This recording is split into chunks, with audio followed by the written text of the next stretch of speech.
사도행전 21장 두로와 가이사랴. 눈물 어린 작별을 뒤로하고 우리는 길을 떠났다. 우리는 곧장 고스로 가서 이튿날 로도에 이르렀고 그 다음에 바다라에 도착했다. 거기서 페니키아로 직항하는 배를 찾아 그 배를 타고 출발했다. 시리아로 항로를 잡고 가는 동안에 왼쪽으로 키프로스가 시야에 들어왔다가 곧 사라졌다. 마침내 우리는 두로항에 정박했다. 짐을 내리는 동안 우리는 현지에 있는 제자들을 찾아가 그들과 함께 이레를 지냈다. 그들이 성령을 힘입어 앞니를 내다보고 바울에게 예루살렘으로 가지 말라는 말을 전했다. 시간이 다 되자 그들은 시내에서 부두까지 우리를 바래다 주었다. 남녀노소 할 것 없이 모두가 따라왔다. 그 자리가 성별회가 되었다. 바닷가에서 우리는 모두 무릎을 꿇고 기도했다. 또 한 차례 작별 인사를 나눈 뒤에 우리는 배에 오르고 그들은 집으로 돌아갔다. 두로에서 돌레마이까지 짧은 항해를 마쳤다. 우리는 그곳의 그리스도인 동료들을 문안하고 그들과 함께 하루를 지냈다. 아침에 우리는 가이사랴로 가서 7사람 중 하나인 전도자 빌립의 집에 묵었다. 빌립에게는 예언하는 처녀딸이 4명 있었다. 그곳에 있은 지 며칠이 지난 후에 아가보라는 예언자가 우리를 보려고 유대에서 내려왔다. 그는 곧장 바울에게 가더니 바울의 허리띠를 가져다가 연극을 하듯 자기 손발을 묶었다. 그러고는 이렇게 말했다.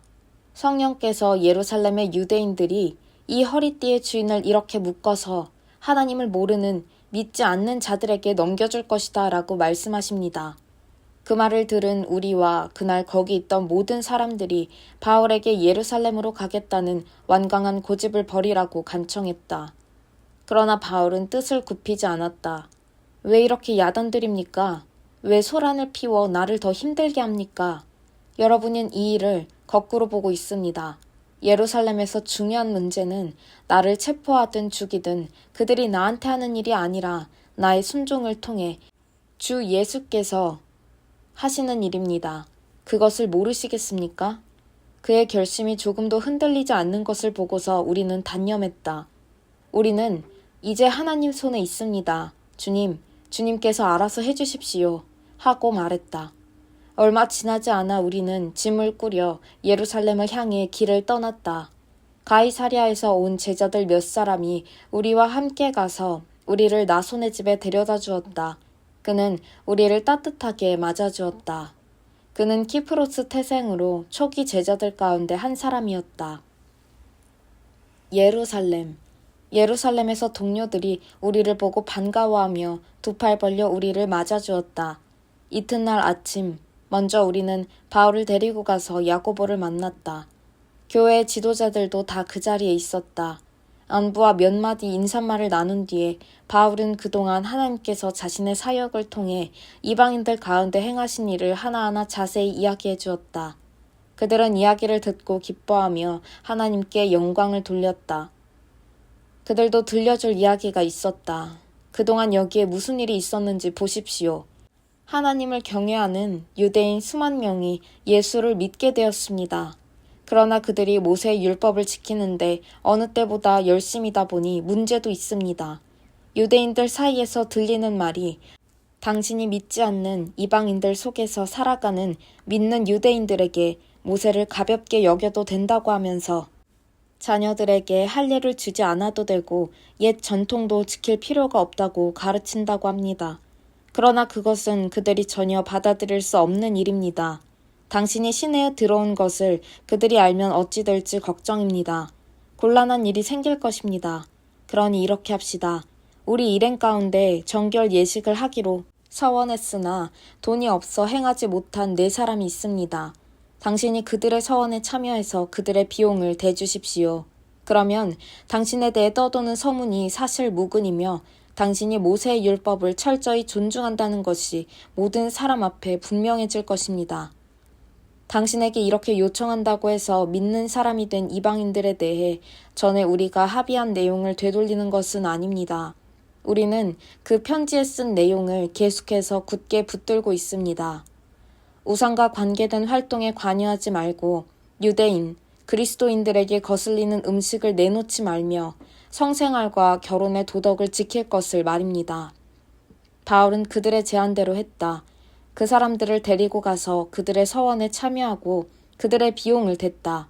이튿날 그는 성전에 가서 그것을 공식화했다. 각 사람의 정결 예식을 위한 제사를 드리고 그 제사가 끝날 때까지 거기에 머물렀다. 바울이 체포되다. 그들의 정결 예식에 필요한 이래가 거의 끝나갈 무렵 에베소 근방에서 온 몇몇 유대인들이 성전에서 바울을 발견했다. 그들은 당장 그곳을 뒤집어 놓았다. 그들은 바울을 붙잡고 목이 터져라 외치기 시작했다. 도와주시오, 이스라엘 동포 여러분, 도와주시오. 이 자는 온 세상을 다니면서 우리와 우리 종교와 이 성전을 거슬러 거짓말하는 자입니다. 이제는 그리스 사람들을 여기까지 데리고 들어와서 이 거룩한 곳을 더럽혀 놓았습니다.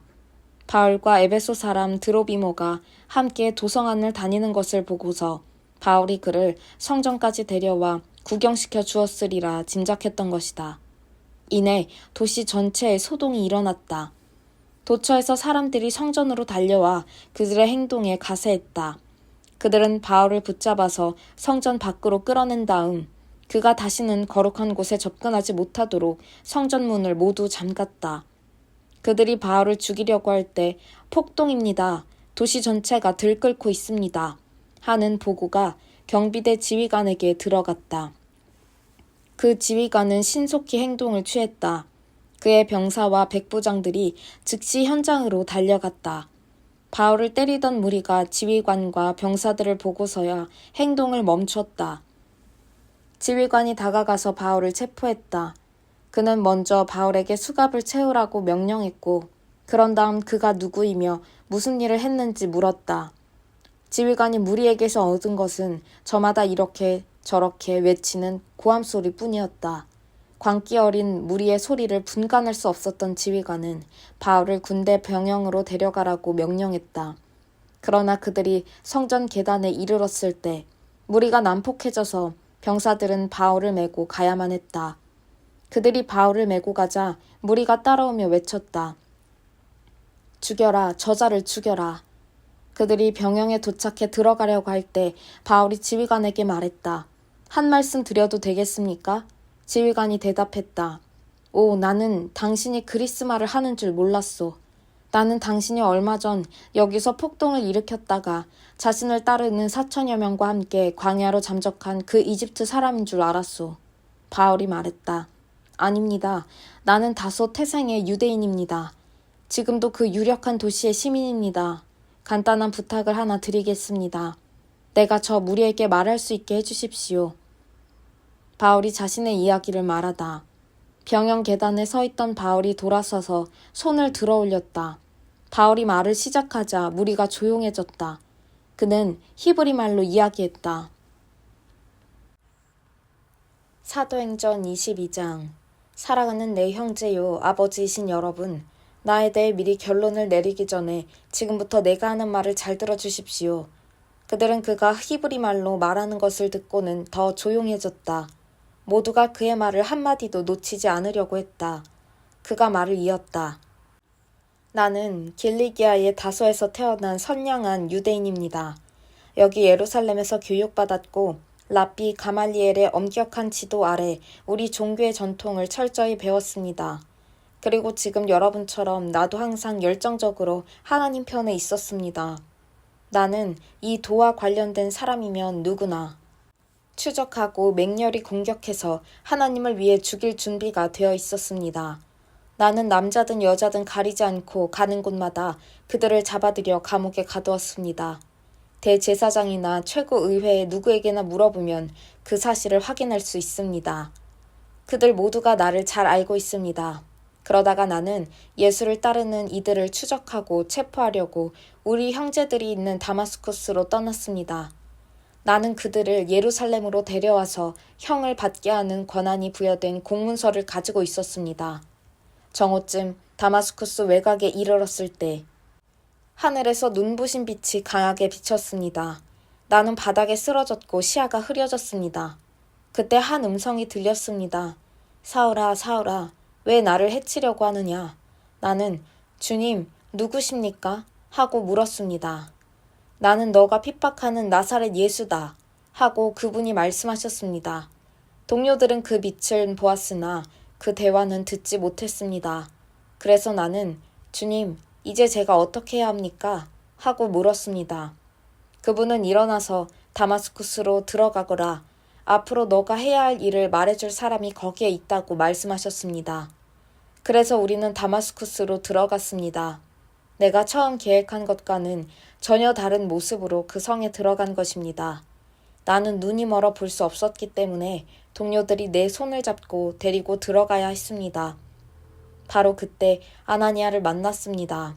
그는 우리의 율법을 잘 지키기로 소문난 사람입니다. 이것은 다마스쿠스 유대인 공동체가 다 동의하는 사실입니다.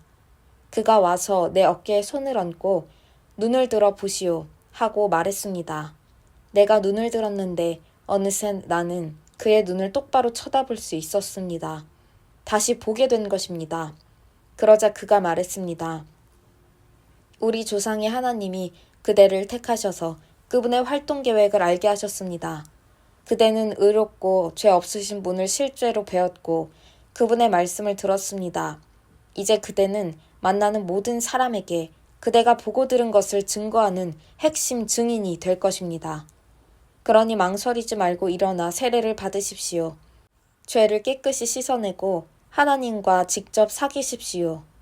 정말로 아나니아가 말한 대로 되었습니다. 예루살렘으로 돌아온 뒤에 어느 날 나는 성전에서 하나님의 임재에 잠겨 기도하다가 그분을 뵈었습니다. 하나님의 의롭고 죄 없으신 분을 뵙고 그분께서 하시는 말씀을 들었습니다. 서둘러라. 최대한 서둘러 여기를 떠나라. 여기 예루살렘에 있는 유대인들 가운데 어느 누구도 너가 나에 대해 하는 말을 받아들이지 않을 것이다. 처음에는 반대했습니다. 저보다 적합한 사람이 누가 있겠습니까? 제가 주님을 믿는 사람들을 핍박하고 회당에서 마구 때리고 감옥에 가두는 일에 얼마나 열중했는지 모르는 사람이 없습니다. 주님의 증인 스데반이 살해될 때에도 바로 그 자리에서 제가 살인자들의 겉옷을 들고 그들을 응원했습니다. 그러나 이제 제가 완전히 돌아선 것을 그들이 알고 있습니다. 그러니 제게 무슨 자격이 더 필요하겠습니까? 그러나 그분은 이유를 묻지 말고 가거라. 내가 너를 멀리 이방인들에게로 보내겠다고 말씀하셨습니다. 로마 시민인 바울. 모여있던 사람들이 집중해서 듣다가 갑자기 소리를 질렀다. 저자를 죽여라. 버러지 같은 놈이다. 밟아버려라. 그들은 주먹을 휘둘렀다. 욕설이 쏟아졌다. 그때 지휘관이 끼어들어 바울을 병영으로 데려가라고 명령했다. 지휘관도 잔뜩 화가 치밀었다. 그는 이 일의 진상을 규명하기 위해 바울을 고문하고 신문하기로 결심했다. 그가 무슨 일을 저질러서 이런 폭력을 유발했는지 알아내고자 한 것이다. 그들이 그의 사지를 가죽끈으로 묶어 채찍질할 준비를 하는데 바울이 거기 서 있던 백부장에게 말했다. 공정한 재판도 없이 로마 시민을 고문하다니 이게 법에 맞는 일입니까? 백부장이 그 말을 듣고 곧장 지휘관에게 갔다. 도대체 무슨 일을 하신 겁니까? 이 사람은 로마 시민입니다. 지휘관이 돌아와서 신문을 맡았다. 내가 들은 말이 사실이요? 당신이 로마 시민이요? 바울이 말했다. 분명히 그렇습니다. 지휘관은 관심을 보였다. 나는 큰 돈을 들여서 시민권을 얻었소. 당신은 얼마나 들었소? 전혀 들지 않았습니다. 바울이 말했다. 한 푼도 들지 않았습니다. 나는 태어날 때부터 자유의 몸이었습니다. 그것으로 신문은 끝났다. 그 일로 지휘관에게 하나님을 두려워하는 마음이 생겼다. 그는 로마 시민을 결박했고 하마터면 고문까지 할 뻔했던 것이다. 이튿날 지휘관은 문제의 원인을 규명하고 유대인들의 고발에 배후가 있는지 확실히 알아보기로 작정했다. 그는 바울의 결박을 풀어주고 명령을 내려 대제사장들과 최고의회를 소집했다. 그들의 생각을 알아보기 위해서였다. 바울은 안내를 받아 그들 앞에 섰다.